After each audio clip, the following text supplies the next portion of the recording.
السلام عليكم ورحمة الله وبركاته. أبطال أولى إعدادي، دكاترة أولى إعدادي، مهندسين أولى إعدادي، عاملين إيه يا باشمهندسين وعاملين إيه يا دكاترة؟ إن شاء الله رب العالمين النهاردة هنحل الامتحان اللي جه للأزهر، الامتحان اللي جه للمعاهد الأزهرية.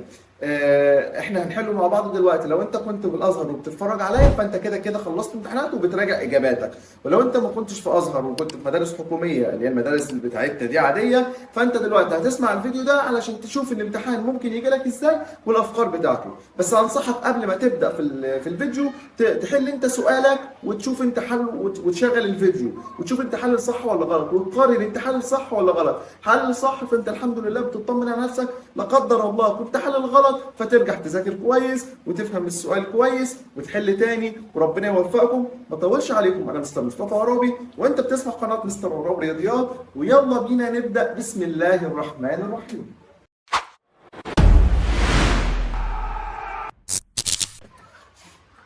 السؤال الأول بيقول لي اختر الإجابة الصحيحة، كل درجة واحدة لكل فقرة، يعني كل سؤال بدرجة.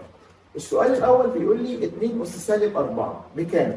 لو أنت عملتها على الآلة الحاسبة هتطلع لك الإجابة على طول. لو أنت عايز تشغل دماغك هتقول لي يا مستر 2 أس 4 بكام؟ هقول لك 2 أس 4 معناها 2 في 2 في 2 في 2 4 مرات.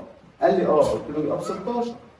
طيب اذا انا يا مستر جيت حطيت، لو انا يا مستر جيت حطيت هنا في الاس بتاعنا سالب، يبقى الاجابه بتاعتي 1 على ال 16. يبقى الاجابه بتاعتي 1 على ايه؟ على ال 16. على سبيل المثال لو جيت قلت لك 2 اس 3، معروفه يا مستر 2 اس 3 ب 8، الاثنين اتضربوا في نفسها 3 مرات. إذا أنا حطيت سالب هنا يبقى 1 على 8. لكن السؤال بتاعنا اللي جاي في الامتحان هو ده، ولذلك الإجابة بتاعته 1 على ال 16. شبه منحرف مجموع طولي قاعدتين المتوازيتين 16 والارتفاع ب5. أنا عارف إن مساحة شبه المنحرف قانونها بتساوي إيه؟ بيساوي مجموع القاعدتين المتوازيتين على الاثنين في الاتش اللي هي الارتفاع. هو قال لك ان مجموع القاعدتين بكام؟ ب 16. يبقى 16 على الاثنين في الارتفاع ب5. 16 على الاثنين فيها 8، و5 في 8 بكام؟ و5 في 8 ب 40 سنتيمتر مربع، علشان ده كان بيتكلم في المساحه، يبقى الاجابه بتاعتي 40. خلي بالك هو كان بيجيب لك القاعده الصغيره والكبيره وانت كنت بتجمعهم، هو بقى جمعهم لك على طول وانت قسمت على الاثنين. في ناس بقى للاسف بتتلخبط في السؤال ده وتروح تضرب 16 في 5 وتقول له 16 في 5 ب 80. هقول له ليه يا عم عملت كده؟ قال لي يا مستر حضرتك كنت لما باجي احل كنت بلاقي رقمين بضربهم في بعض. قلت له لا يا عم مش بنحفظ رقمين نضربهم في بعض. لو كان قايل لك ان دي القاعده المتوسطه كنت اقول له بنضرب القاعده المتوسطه في الارتفاع ال 16 حلو، لكن هو ما قالكش قاعده متوسطه، قال لك دي مجموع القاعدتين الصغيرين. طب امال القاعده المتوسطه قانونها ايه؟ القاعده المتوسطه مجموع القاعدتين على الاثنين. يعني عشان اجيب القاعده المتوسطه بجيب مجموع القاعدتين اللي هو 16 واقسمه على الاثنين يديني 8، يبقى ال 8 دي قاعده المتوسطه. فرق ما بين ان هو يكون عطيك قاعده صغيره وكبيره وانت بتجمعهم وتقسمهم على الاثنين، فرق ما بين ان هو يكون عطيك مجموع القاعدتين وانت تاخدهم وتقسمهم على الاثنين، فرق ما بين ان هو يكون عطيك القاعده المتوسطه جاهزه. تمام؟ واحنا ممكن كمان نقدر نقول ايه؟ القاعده المتوسطه ايه هو قانونها؟ القاعده ماشي خلينا نكتبها بالعربي. القاعده الصغرى او ممكن نكتبها ايه؟ بي 1 زائد البي 2 على الاثنين. دي كده يا مستر بي 1 زائد بي 2 على الاثنين، دي قانون القاعده المتوسطه، لان انا ممكن اجي في الامتحان اقول لك القاعده المتوسطه بتساوي بي 1 زائد نقط على الاثنين، قول له بي 1 زائد بي 2 على الاثنين. ندخل الى السؤال الثالث. بيقول لي يا مستر ما المعكوس الضربي؟ قبل ما تجيب بقى معكوس ضربي ومعكوس جمعي وكل اي حاجه، قبل ما تعمل اي حاجه حل لي المساله. التسعه يا مستر جذرها 3 وال 25 جذرها 5. انت عايز مين يا حبيب قلبي؟ قال لي يا مستر انا عايز المعكوس الضربي. قلت له طب المعكوس الضربي بنقلب. قال لي ايه؟ احنا كنا بنغير الاشاره. قلت له استنى افهمك دلوقتي. انا عندي دلوقتي المعكوس الضربي ليه طريقين. طريق بنغير الاشاره والطريق بنقلب. ايوه والله؟ والله العظيم زي ما بقول لك كده. طب ايه هو الطريق اللي بنغير الاشاره؟ لما اقول لك 2 اس 3 المعكوس الضرب بكام؟ يبقى 2 اس سالب 3. يبقى بنغير الاشاره. اما الطريق اللي بنقلب لو قلت 3 على 5 فالمعكوس الضربي بنقلب يبقى 5 على الثلاثه. فهمت الفرق؟ فهمت ان المعكوس الضربي ليه طريقين وفهمنا الطريقين. طيب الطريق اللي جاي لي ده يا مستر المعكوس الضربي بنقلب يبقى 3 على الخمسه لما خدنا جذر 9 3 و25 جذرها 5. المعكوس الضربي يبقى بنقلبها يبقى 5 على الثلاثه. يبقى الاجابه بتاعتي 5 على الثلاثه. ندخل على السؤال اللي بعده. ما صورة النقطة 2 وسالب 1 عايز اجيبها بالانتقال اكس ناقص الثلاثة. يبقى في الاكس هنكتب سالب 3 وفي الواي هنكتب موجب 4. عايز اعمل لها انتقال. الانتقال كنا بنجمع دول مع بعض. 2 ناقص الثلاثة يدي سالب 1 وسالب 1 و4 يدي 3. ده كده الصورة. دي كده بالنسبة لنا صورة. يبقى هو ما صورة يبقى بيسألك عن الصورة. يبقى تقول له الأصل ونحط الانتقال ونجمعهم يديله الصورة يبقى سالب 1 و3. يبقى الإجابة سالب 1 و3. طيب أيا مما يأتي صحيح. يا مستر الأس ده فردي بيطرد السالب بره. و2 أس 3 معناها 2 في 2 في 2 ب 8. يبقى الإجابة بتاعتي سالب 8. يبقى الإجابة سالب 8. ندخل على السؤال اللي بعده. ما صورة النقطة سالب 4 و2 عايز أعمل لها دوران حول نقطة الأصل بزاوية 90 ضد حركة عقارب الساعة. إيه بقى يا مستر ضد حركة عقارب الساعة ومع عقارب الساعة؟ لو أنا جيت قلت لك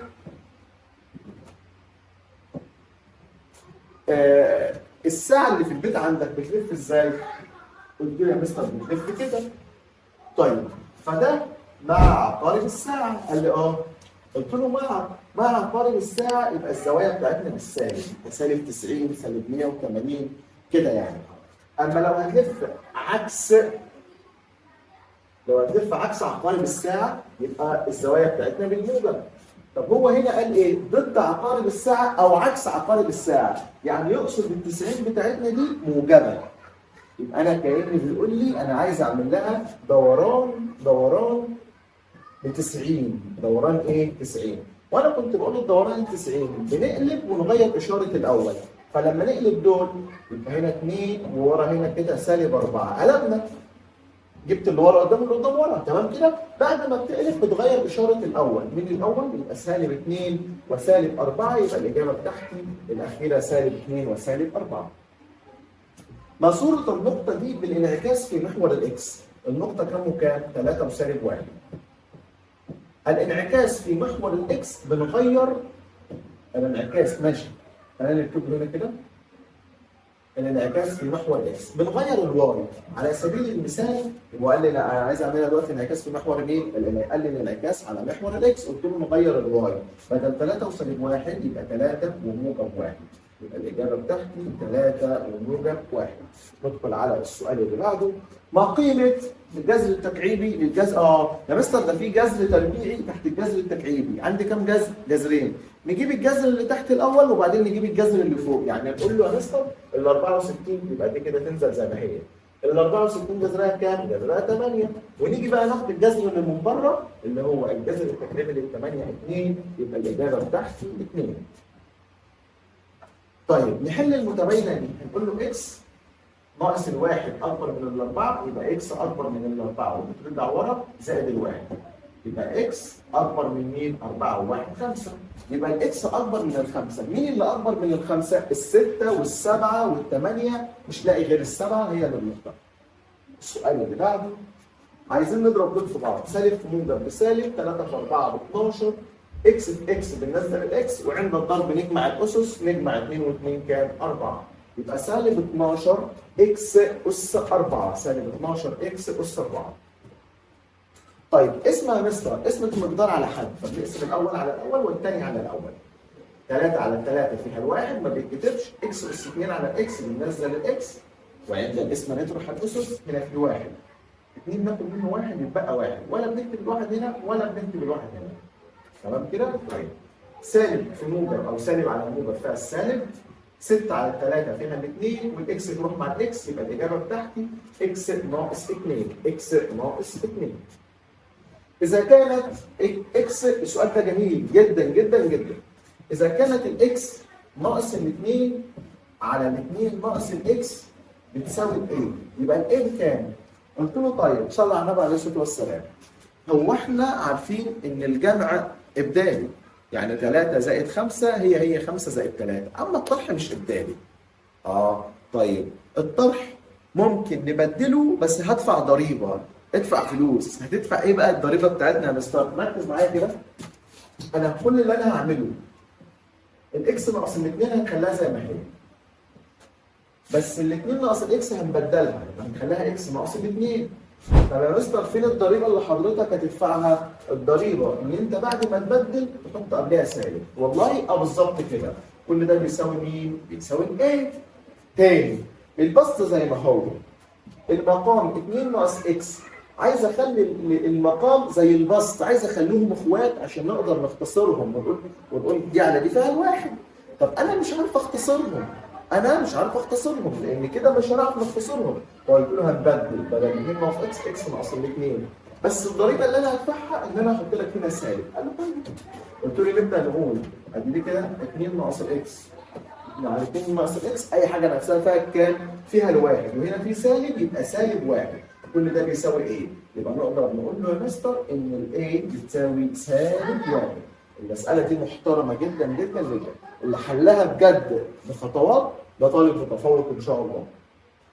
طبعا انا هي الورقه جايه لي مش باينه، فللاسف انا ما عرفتش اجيبها تبقى باينه اكتر من كده، بس انا هكتبها لكم بحيث ان انا اوضح لك الدنيا اكتر يعني. هكتبها لكم هنا دلوقتي. المساله بيقول لي 1 ناقص 2 اكس اصغر من الخمسه، عايز مجموعه الحل في الزد، مجموعه حل متباينه في الزد. هنبدا نقول له يا مستر بنقعد الاكس وبنقعد الرقم اللي قدامها وبنقعد اشارتها اصغر من الخمسه، وبنمسك الواحد ده نرجعه هنا كده بعكس الاشاره، بدل هو واحد موجب يبقى ناقص واحد. هتقول لي لا يا مستر ده سالب، هقول لك لا، لما تيجي تقراها تقول 1 ناقص 2 يبقى السالب ده بتاع الاثنين مش بتاع الواحد، الواحد موجب فيرجع ورا بناقص واحد، يبقى سالب 2 اكس اصغر من 5 ناقص 1 4. كويس؟ كويس. كنت بشرح وبقول بص كده معايا، لما تلاقي سالب من هنا مشيه من هنا اصبحت 2 اكس اصغر من الاربعه، وحطه هنا. تاني بص تاني انا عارف ان انت تهت مني اهو. بالراحه كده، طب بالراحه خد خطوه كده خطوه كده. انا دلوقتي عندي سالب، قال لي قلت له هنمشيه من هنا نحطه قدام الاربعه. قال لي وبعدين قلت له لما يكون الاكس قدامها رقم وانا مشيته، قسمت عليه او مشيته او ضربت فيه، المهم مشي، بنغير الاشاره دي بدل اصغر تبقى اكبر. قال لي وبعدين قلت له انا عايز الاكس لوحدها، نقسم هنا على الاثنين ونقسم هنا على الاثنين، فدي مشيت مع دي هيبقى اكس اكبر من 4 على 2 فيها الاثنين والسالب ينزل، يبقى اكس اكبر من السالب 2. فلما انا هاجي اجيب مجموعه الحل فبسال مين اللي اكبر من السالب 2؟ السالب 1. اللي اكبر من السالب 2 سالب 1 وصفر و1 و2 الى ما لا نهايه، يبقى اللي اكبر من السالب 2 سالب 1 وهكذا. طيب كنت ممكن اقول له يا مستر او مش ممكن، طب ايه رايك؟ خلي بالك من الحاجتين اللي انا هقول لك عليهم دول. ايه هو؟ لما اجي اقول لك اكس سالب الاكس اكبر من سالب 2 وسالب الاكس اكبر من الاثنين، ايه الفرق ما بينهم؟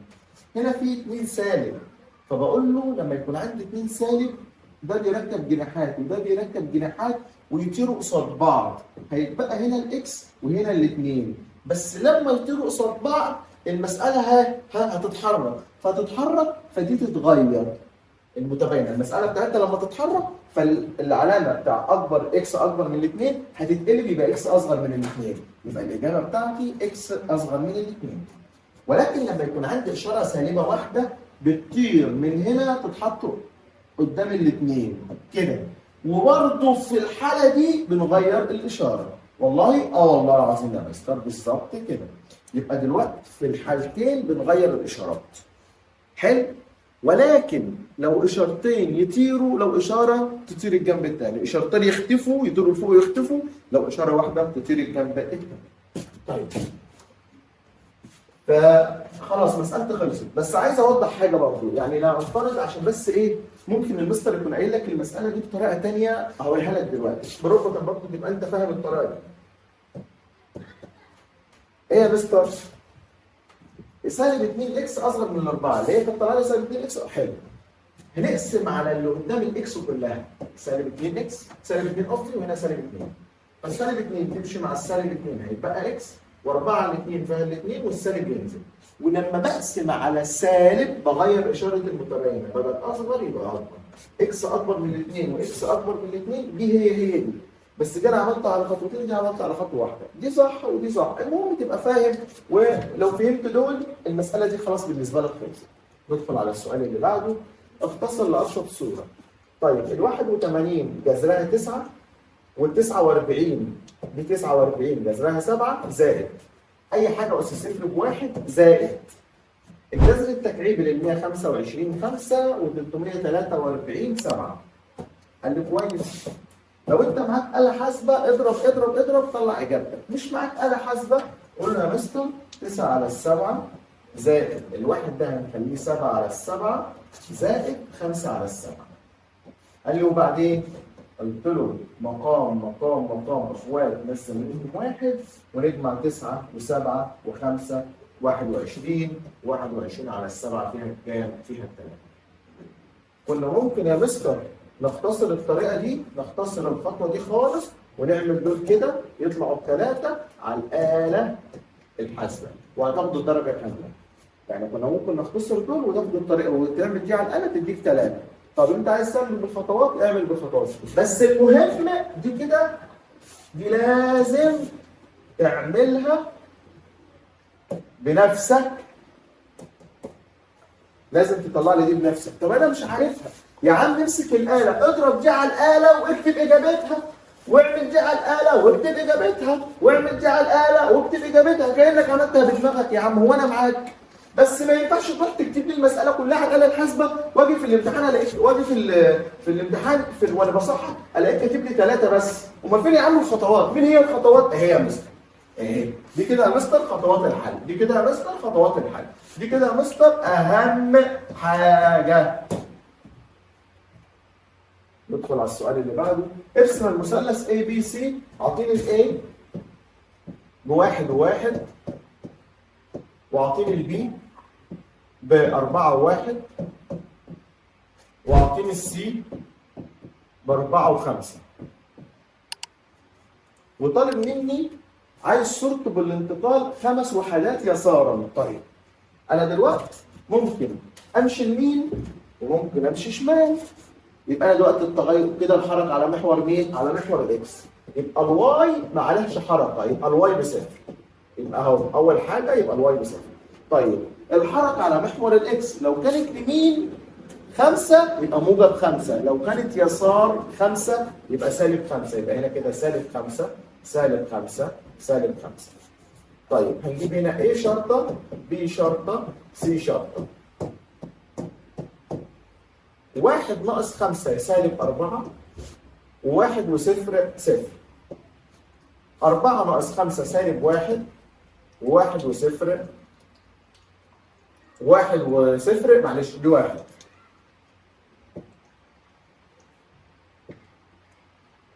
1 وصفر 1 1 وصفر 1. طيب 4 ناقص 5 4 ناقص 5 يبقى سالب 1 و5 وصفر هي ال5. يبقى دي كده الاصل وده كده الصوره بالانتقال. بنجمع 1 ناقص 5 سالب 4 و1 وصفر سالب 1 و4 ناقص 5 سالب 1 و1 وصفر 1 4 ناقص 5 سالب 1 و5 وصفر 5. تمام كده يا باشمهندس؟ تمام. تعالى نرسم الاصل اللي هي الاي والبي والسي اللي هي الاصل بالنسبه لنا. 1 و1 ادي 1 و1 الاي. 4 و1 4 و1 البي.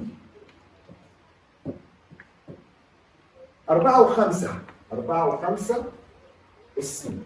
ونيجي موصلين دي كده بالمسطره ونيجي موصلين دي ونيجي موصلين دي كده بالنسبه لنا الاصل. تمام؟ تمام. تعالى نرسم الصوره باللون التاني. طيب الاي شرطه سالب 4 و1 سالب 4 و1 الاي شرطه. البي شرطه سالب 1 و1 سالب 1 و1 البي شرطه. السي شرطه سالب 1 و5 سالب 1 و5 السي شرطه. يبقى ده كده اهو يا مستر اهو اهو ده كده الصوره. تمام؟ يبقى ده الاصل وده ايه؟ وده الصوره. تمام؟